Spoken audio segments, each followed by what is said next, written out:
Ano ba?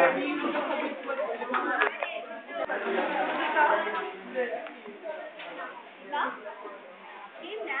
Game na ba? Talagang napakalaki ng effect, napakalaking populasyon sa ating bansa. Isa sa mga naaapektuhan dito ay ang edukasyon. Narito ang mga epekto nito sa ating bansa at ang pagbabago nito mula sa noon hanggang sa ngayon. Una, sa baon. Noon, das lang, okay na, sobra pa nga eh. Nakita nyo? Pero ngayon, tingnan nyo! 20 pesos, kulang pa. Ano mararating ito? Pangalawa, Hindi, gano'n. sa libro, noon, isa bawat estudyante. Oh. Nakita nyo? Diba? Mas marami natutunan. Pero, sa ngayon,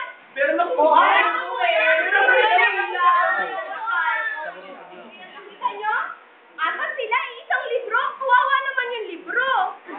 Yung libro. Sa pangatlo naman, kung kayo ay isang pamilya at 5 kayo magkakapatid, lahat kayo mag-aaral. Yun ang bawal.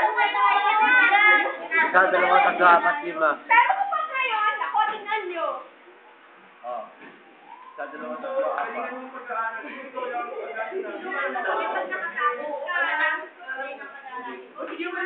Sa 5 magkakapatid o 4 na magkakapatid, isa na lang ang mag-aaral. Wow. Sa pang-apat naman, Dito ka dito. sa isang upuan, isang bata lang. Bata. Noon. Diba? Ang luwag, ang presko. Weh. Ngayon, tingnan nyo. Ano ba mo to? Wala daw space, diba? Yan ang ngayon. Space. Pang-ilan na ba? Pan-5 na ba? Hindi. Pan-5. Kung noon, ang nanay ang nagpapabaon sa anak,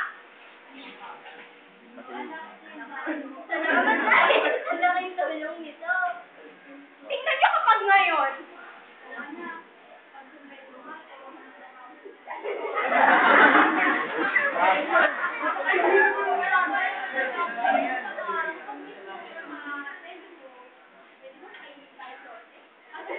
Kita nyo?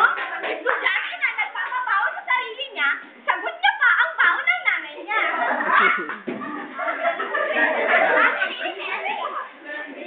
Tingnan nyo, ganito naman kapag sa shift ng mga teachers. Ganito kasi noon.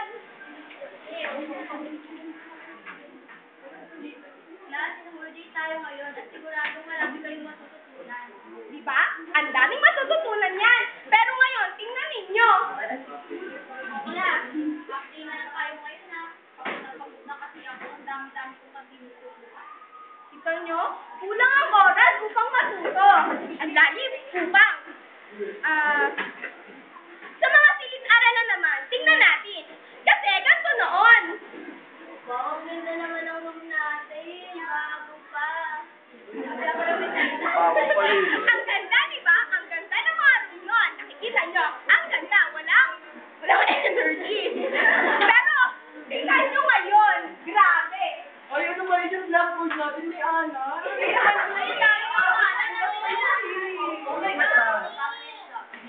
Kulang na ang pondo ng pamahalaan upang maipasaayos ang mga silid-aralan. Sa attendance naman ng mga estudyante, tingnan nyo kung ano yung doon.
Ano yung luto?